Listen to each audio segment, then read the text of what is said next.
नमस्कार। आज हम उन 5 किताबों की दुनिया में जरा गहराई से उतर रहे हैं जिन्होंने एलन मस्क की सोच पर काफी असर डाला है। जी। ये जानकारी उनके इंटरव्यूज, भाषणों और हाँ, जीवनियों से ली गई है। हम्म।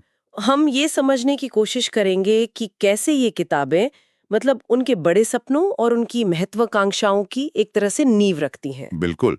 और ये सिर्फ आप कह सकते हैं किताबों की लिस्ट नहीं है, ये तो उनके दिमाग का एक नक्शा है एक तरह से। हाँ, इससे पता चलता है कि उनके बड़े आइडियाज जैसे स्पेस एक्स या टेस्ला वो कहाँ से आते हैं।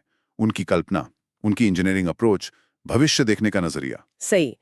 तो चलिए शुरू करते हैं पहली किताब से, डगलस एडम्स की The Hitchhiker's Guide to the Galaxy. हाँ, ये तो मजेदार है। बिल्कुल, ये एक साइंस फिक्शन कॉमेडी है।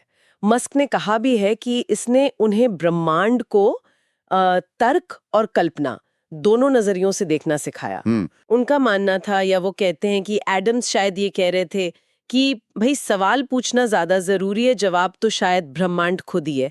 पर क्या हम सही सवाल पूछ रहे हैं? ये दिलचस्प है। मतलब कैसे कॉमेडी किताब ने उन्हें इतने गहरे सवाल पूछने पर मजबूर किया या प्रेरित किया। हाँ, प्रेरित किया। ये दिखाता है कि प्रेरणा कहीं से भी आ सकती है और शायद बड़ी चुनौतियों के लिए थोड़े हास्य की भी जरूरत होती है। सही कहा। अच्छा, अब कल्पना से थोड़ा हटकर आते हैं इंजीनियरिंग की ठोस जमीन पर। हम्म। दूसरी किताब है J.E. गॉर्डन की स्ट्रक्चर्स और why things don't fall down. जी, ये थोड़ी टेक्निकल है। हाँ, पर सरल भाषा में ये समझाती है कि पुल, इमारतें या फिर रॉकेट वो टिके कैसे रहते हैं। मस्क ने खुद कहा कि स्पेसएक्स की शुरुआती दिनों में जब वो रॉकेट डिजाइन समझ रहे थे, हाँ, तब ये किताब बहुत मददगार थी, बिल्कुल। बिना किसी फॉर्मल एरोस्पेस डिग्री के भी। बिल्कुल, और ये सीधे तौर पर उनके फर्स्ट प्रिंसिपल्स थिंकिंग से जुड़ता है ना। हाँ, बिल्कुल। मतलब किसी भी जटिल चीज को समझने के लिए, जैसे रॉकेट बनाना, जी, उसके बुनियादी सिद्धांतों को पकड़ना जरूरी है। सही। चाहे आपके पास डिग्री हो या न हो, ये व्यावहारिक ज्ञान मतलब करके सीखने पर जोर देता है। अच्छा, अब इंजीनियरिंग से चलते हैं इतिहास की ओर। ठीक है। वॉल्टर आइजैक्सन की किताब बेंजामिन फ्रैंकलिन की जीवनी, Benjamin Franklin an American life. हाँ, क्लासिक। हाँ, फ्रैंकलिन सिर्फ राजनेता नहीं थे, वो वैज्ञानिक, आविष्कारक, लेखक, मतलब कई टोपियां पहनते थे। सही, मल्टी टैलेंटेड। मस्क ने कहा भी, फ्रैंकलिन एक उद्यमी थे जिन्होंने शून्य से शुरुआत की। ओ फ्रैंकलिन के इसी मल्टीडिसिप्लिनरी अप्रोच और जोखिम लेने की क्षमता से बहुत प्रेरित हुए। यहाँ ये बात अहम है कि हम्म। कैसे अलग अलग क्षेत्रों का ज्ञान मिलकर कुछ बड़ा बना सकता है। हम्म। सिर्फ सेल्फ मेड होना नहीं। हाँ। फ्रैंकलिन की तरह मस्क भी समस्याओं को कई नजरों से देखते हैं। इंजीनियरिंग, बिजनेस, समाज। बिल्कुल। और ये दिखाता है कि इनोवेशन अक्सर वहीं होता है जहां अलग-अलग फील्ड्स मिलती हैं। सही कहा। अच्छा, इतिहास से अब भविष्य की तरफ चलें।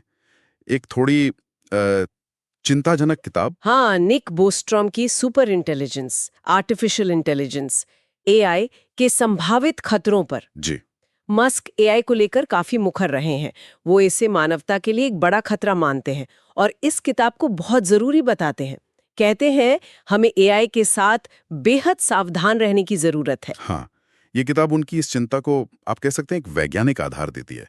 ये सिर्फ कोई फिल्मी डर नहीं है। नहीं। ये ऐसा सवाल है कि जब एआई हमसे ज्यादा बुद्धिमान हो जाएगा, तो हम ये कैसे पक्का करेंगे कि उसके लक्ष्य हमारे मूल्यों के साथ हों। ये बड़ा सवाल है। और शायद इसी सोच ने उन्हें न्यूरालिंक जैसे प्रोजेक्ट्स के लिए प्रेरित किया हो। मतलब तकनीक के जोखिम को तकनीक से ही संभालने की कोशिश। हो सकता है। अच्छा, अब हमारी 5वीं और आखिरी किताब, पीटर थियल की 0 to 1। और ये तो स्टार्टअप्स की दुनिया में बहुत मशहूर है। हाँ, बिल्कुल। इनोवेशन पर है। इसका मूल विचार है कुछ नया बनाना, 0 से 1 जाना, बजाय इसके कि जो पहले से है उसी की नकल करें, यानी 1 से n जाना। मस्क के मुताबिक थियल के विचार काफी अनोखे हैं। ये किताब प्रतिस्पर्धा से बचने और एक कह सकते हैं मोनोपोली बनाने पर जोर देती है। और ये देखिए, सीधे टेस्ला और स्पेसएक्स की रणनीति से जुड़ता है। कैसे? उन्होंने मौजूदा ऑटो या एरोस्पेस इंडस्ट्री से सीधी टक्कर नहीं ली। उन्होंने इलेक्ट्रिक कार और दोबारा इस्तेमाल होने वाले रॉकेट जैसे बिल्कुल नए बाजार बनाए। हाँ, ये बात तो है। थियल जिसे मोनोपोली कहते हैं, उसका मतलब यही है, एक ऐसी अनोखी वैल्यू बनाना जिसकी कोई सीधी टक्कर न हो, लीक से हटकर सोचना। तो इन 5 किताबों को अगर हम एक साथ देखें, जी तो मस्क की सोच की एक तस्वीर सी बनती है। हाँ, साइंस फिक्शन से मिली वो जिज्ञासा, हाँ इंजीनियरिंग की बुनियादी समझ, हाँ इतिहास के नायकों से प्रेरणा। बिल्कुल, भविष्य की तकनीक को लेकर वो सतर्कता, हाँ, और फिर कुछ बिल्कुल नया बनाने का जुनून। सही कहा। ये सिर्फ अलग-अलग किताबें नहीं हैं, ये वो आप कह सकते हैं वैचारिक औजार हैं जिनका इस्तेमाल मस्क दुनिया को देखने और उसे बदलने की कोशिश में करते हैं। ये दिखाता है कि कैसे अलग-अलग क्षेत्रों से सीखना एक शक्तिशाली नजरिया बना सकता है। तो ये चर्चा उन सभी के लिए उपयोगी हो सकती है जो बड़ा सोचना चाहते हैं या अपने सोचने के दायरे को फैलाना चाहते हैं। बिल्कुल। और जाते-जाते एक सवाल छोड़ जाते हैं। हाँ।